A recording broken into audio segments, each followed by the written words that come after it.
video, I wanted to talk to you about my thoughts on this kind of victim mentality that we tend to adopt.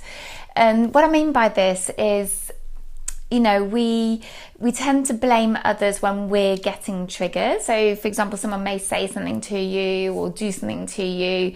This will in turn trigger you, and you will lash out and you will blame others, and it kind of fosters this, what I like to call victim mentality, so that you end up feeling like the whole world is against you. I mean, this would be an extreme, and I feel that it's really important not to kind of allow our children to also adopt this kind of victim mentality as well.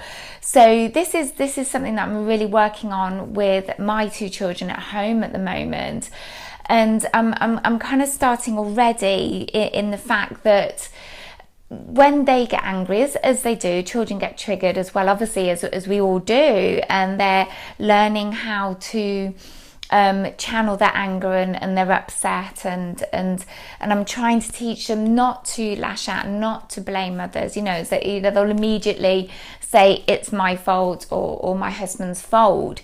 So what I'm trying to do is very gently point out that no, you're the one getting upset. It's not me that's making you upset. You're the one that's getting upset.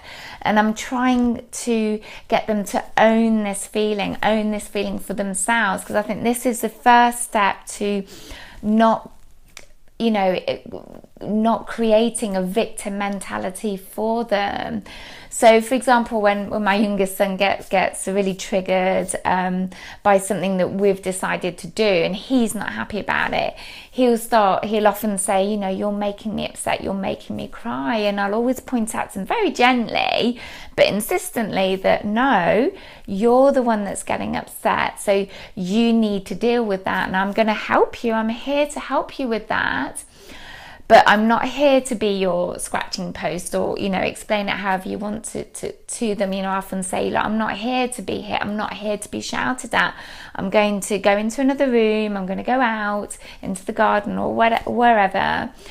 And I want you to realize that you're the one getting upset and you need to deal with that. So maybe you could go to your room. You know, I can help you with that, and we can do a breathing technique, something like that, to help you calm down. But I'm not here to be hit or to be shouted at, you know. And then you remove yourself. This is what I do. I'd go into another room, and, you know, and generally they'll stay because they know that's what I'm going to do. And, you know, in a few moments later that they really have sorted themselves out, which is great. You could also teach them, you know, a few of my tools and techniques, like breathing technique, the four-point breathing technique, which really helps to calm down. You know, that's something they could do in the moment. And obviously they don't always want to do it in the moment if they're upset, but that's obviously their choice. But I think the point of this video is that they own their upset and their anger for themselves. I think that's really key for children, so they don't get into this, they don't adopt this victim mentality that you see a lot in adults. You know, that they understand, they recognize that it's their own upset. It's not what we're doing to them, but they are upset, so they need to deal with it. You know, and it's about taking responsibility. It's about owning it, as I like to call it. Okay, so if you think this video could be of use to anybody else, please don't forget to like, comment or share. That would be great.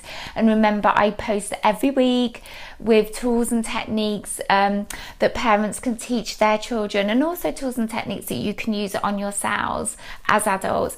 There are also meditations for adults and lots of different spiritual teachings for adults and children. Okay, blessings, the Whisper Tree.